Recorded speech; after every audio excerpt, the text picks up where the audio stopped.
Okay, great. I finally put down the People magazine and approached the front desk. A man sat behind a plexiglass counter and typed away on his computer. At least I think it was a man. The glass was so heavily frosted I could only make out a flesh-colored blob. "Which office do I go to?" I asked, trying to mask my anxiety. The blob shifted in its seat. Its voice sounded distant and muffled. "Down the hall, to your right, room 091. I did as instructed and walked down the empty hall, passing by room 001. For the next 90 rooms, I simply walked forward, admiring the cleanliness of the hallway's design. Each office had a sliding glass door and stylish wood paneling. The repetitive design started to feel almost hypnotic. I reached 091 and went inside. The door automatically closed behind me. It was a typical doctor's office with an examination table, some cabinets, and a poster of the human nervous system. I sat and waited. The minutes ticked by slowly, each one feeling longer than the last. I tried to focus on my breathing to stay calm. Through the glazed glass door, I saw a figure approach and knock on the glass. "Hello, I'm the doctor." I almost wanted to laugh.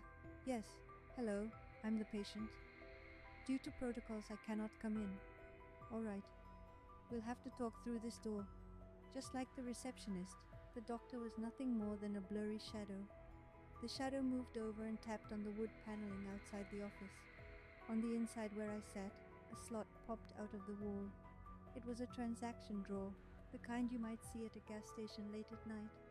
Inside was a clipboard with a survey attached. "Please describe the symptoms you've been experiencing." I grabbed the clipboard, filled everything out, and articulated my disorder as best as I could. This is going to sound absurd, but it feels like I've been trapped in this doctor's office my whole life. Like I know I had a life before this, with a husband and family, but I don't know when that was, or how I got here. The doctor's silhouette stood motionless behind the glass. "I've come here yelling and panicked many times, but I'm just going to speak to you honestly now, one person to another. Please, give me something to jar me, some kind of upper. If you could just prescribe me an intense stimulant of any kind." I put my face up flush with the glass to get a better look at the doctor. Then maybe I could get jolted out of this daze or whatever this is. Please. The blurry darkness nodded and scribbled something on a small pad. It was fed through the drawer. The paper read, "Efimodexotrol, second cabinet, ingest full bottle." For the first time, in what felt like many, many months, I had received a different instruction. I got goosebumps. My breath shortened. It took all the willpower I had to remain calm and not show excitement. "Thank you."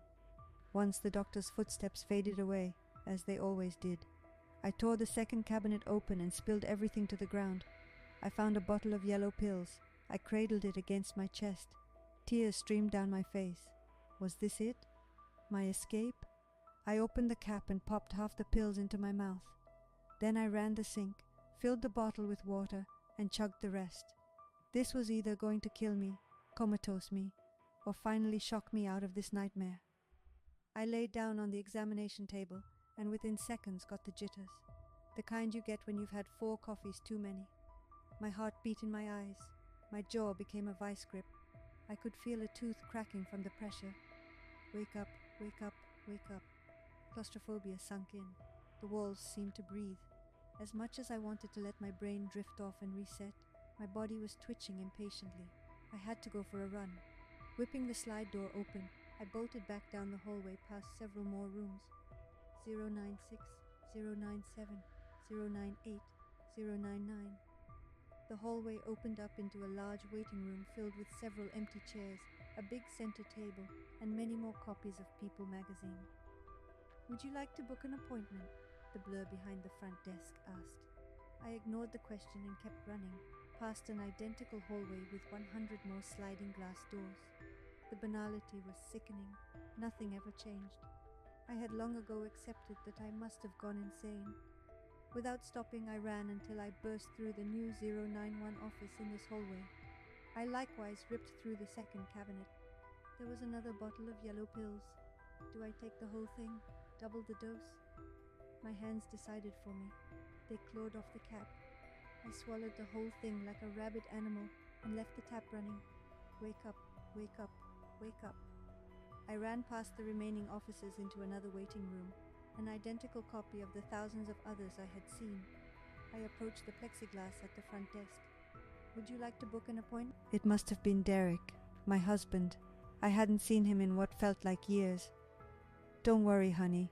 We'll take care of you, my husband's shape said. He sounded like he was speaking through a tiny, distant phone.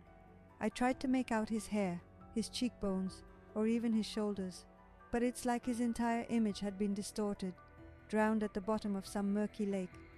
I think I burst into tears. I can't remember. It has now been several years since the incident, and my voice still hasn't come back. I've posted this story to see if anyone else has had to cope with anything similar. I've since returned to my old house and found pictures of the woman I once was. She was always smiling, always grateful for those around her. That's sadly not me anymore. Everyone in my life is a smeared, indiscernible shadow. Everyone's voice has now devolved into a lost, garbled murmur. Communication is useless. I can't make out words. I can't tell my kids apart from each other or their friends. I can't tell my husband apart from the folds of my bed.